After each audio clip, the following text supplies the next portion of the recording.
manusia sebagai jasmani rohani, manusia makhluk yang unik, manusia sebagai makhluk yang kompleks ya. Kompleks maksudnya berbagai macam manusia ini. Proses ciptaannya, kemudian Allah menjadikan telinga, menjadikan mata, menjadikan hidung, menjadikan panca indera kita, itu adalah sesuatu yang tidak bisa, mana ada Tuhan lain yang mampu menciptakan seperti itu. Jadi kita bersyukur bahwa kita diciptakan Allah dengan sempurna ya. Ada 2 tangan, ada 2 kaki, ada 2 telinga yang bisa mendengar ya, ada 2 mata, ada hidung, ada mulut ya. Apalam yasiru fil ardi fatakuna lahu qulubu yaqiluna biha aw adhanu yasma'una biha fa innaha la ta'mal absar walakin ta'mal qulubul lati fis sudur. Bukankah kamu berjalan di muka bumi, kata Allah, bukankah engkau mempunyai hati yang dengan itu kamu rasa, bukankah engkau mempunyai telinga yang dengan itu kamu dengar? Sungguh, kata Allah, bukanlah matamu yang buta, tapi yang buta itu adalah hatimu di dalam dada. Ya, kenapa orang maksiat? Kenapa orang melakukan perbuatan-perbuatan nahi munkar ya? Tidak amar ma'ruf malah nahi munkar ya. Itu karena hati mereka yang buta. Ya. Buta hati, kata Rumah Ramadan. Bukan mata yang buta, tapi hati yang buta. Jadi inilah manusia. Kalau kita bicarakan manusia tadi tidak ada habis-habisnya. Menarik untuk dibicarakan manusia. Nah, oke, dalam pandangan psikologi manusia ya. Dalam pandangan psikologi bahwa yang pertama pandangan psikoanalisis. Pandangan psikoanalisis. Dalam psikoanalisis, manusia itu sebagai makhluk yang digerakkan oleh keinginan yang terpendam. Manusia itu sebagai makhluk yang digerakkan oleh keinginan yang terpendam. Homo valens, ya, alam bawah sadar kemarin itu ya kita bahas, alam bawah sadar. Digerakkan oleh itu psikoanalisis. Ya. Sigmund Freud, pendiri psikoanalisis, dia mengatakan ada 3 sistem utama manusia dalam keberbedaan manusia. Ada 3 sistem utama manusia dalam keberbedaan manusia. 3.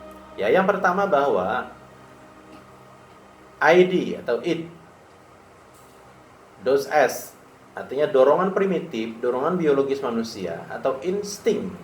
Ini paling dasar yang merupakan kesenangan manusia. Jadi dorongan yang paling dasar itu dorongan biologis manusia atau insting, dorongan primitif. Ya, itu yang pertama, sistem yang pertama. ID. Kemudian ID ini dia pingin sebuah kepuasan, kemudian tidak bermoral, tabiat hewani manusia yang masih ada itu tadi ya. Manusia ini kan hayawanun natik, hewan yang berpikir. Artinya kalau dia tidak menggunakan pikiran akalnya, maka dia lebih jelek daripada binatang, itu balhum adal manusia ini. Makanya kita disuruh oleh Allah, fala tatafakkarun, engkau tidak berpikir ya, fala tubsirun, engkau tidak melihat, afala tuflihun ya, afala tatafakkarun, engkau tidak berpikir. Pikirkan ya. Inna fi khalqis samawati wal ardi wa ikhtilafil laili wan nahar la ayatin liulil albab alladzina yadhkuruna Allaha qiyaman wa qu'udan wa 'ala junubihim wa yatafakkaruna fi khalqis samawati wal ardh rabbana ma khalaqta hadza batila subhanaka faqina adzabannar. Sungguhnya dalam penciptaan langit dan bumi dan silih bergantinya malam dan siang terdapat tanda-tanda bagi orang-orang yang berpikir, ulul albab, orang yang berpikir, yaitu orang yang memikirkan tentang langit dan bumi. Seraya mereka berkata, ya Rabbi, tiadalah kau ciptakan semua ini dengan sia-sia. Nah, itu manusia diberikan akal oleh Allah, dan bukan cuma nafsu. Ya, kembali ke ayat tadi, kalau nafsunya di atas, akalnya di bawah, maka dia akan menjadi asfala safilin, ya, bahkan balhum adal. Tapi kalau dia menempatkan akalnya di atas, nafsunya di bawah, lebih tinggi akalnya yang digunakan daripada nafsunya, nafsu biasanya jelek ya. Nah itu dia akan menjadi ahsani taqwim. Nah kita berharap ya, kita sebagai manusia menjadi orang-orang yang ahsani taqwim. Oke. Itu ya, yang pertama, sistem utama manusia itu adalah menurut Sigmund Freud, kepuasan tidak bermoral itu adalah dengan sistem ID tadi ya. Kemudian yang kedua ego. Das ist. Ego ini adalah mediator hasrat hewani dengan tuntutan rasional. Ini sebagai mediator penengah ya. Wasatan.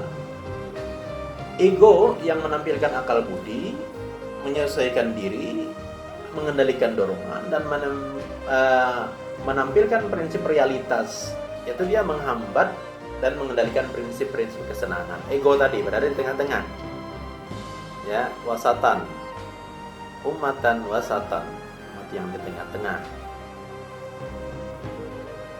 Ego tadi ya, dia akan mengendalikan antara, ya boleh katakan antara baik dengan jahat, dikendalikan oleh ego tadi. Kemudian yang ketiga, super ego. Super ego ini berfungsi untuk mengontrol, menyensor yang pertama ID tadi agar tidak begitu saja merealisasikan pemuasan hawa nafsunya. Ya, itu super ego yang mengontrol, mengendalikan. Nah, ini super ego itu siapa? Ya kata hati nurani. Super ego itu adalah hati nurani. Kalau dalam bahasa Islam itu hati nurani ya, qalbu, ada segumpal darah yang ada dalam tubuh kita, itu super ego ya. Qalbu itu yang mengendalikan hati ini ya, yang bisa membuat orang berbuat jahat atau tidak ya tergantung hati tadi. Nah, super ego itu dinamakan dengan hati nurani. Dia mengontrol zat yang lebih tinggi daripada diri manusia. Zat ini lebih tinggi daripada diri manusia. Pengendalinya ya, set orbit manusia itu kan hati, set orbit. Nah, ID dan super ego itu adalah alam bawah sadar. Mari kita bahas ya alam bawah sadar. ID dan super ego itu alam bawah sadar, tidak terlihat ya, abstrak. Ego itu berada di tengah. Dia memenuhi desakan ID dan peraturan super ego. Nah, pengendalinya siapa? Nah, ego yang di tengah. ID paling dasar, ego di tengah. Super ego inilah yang mengendalikan. Hati inilah yang mengendalikan manusia itu. Dia mau berbuat jahat atau tidak berbuat jahat tergantung hati.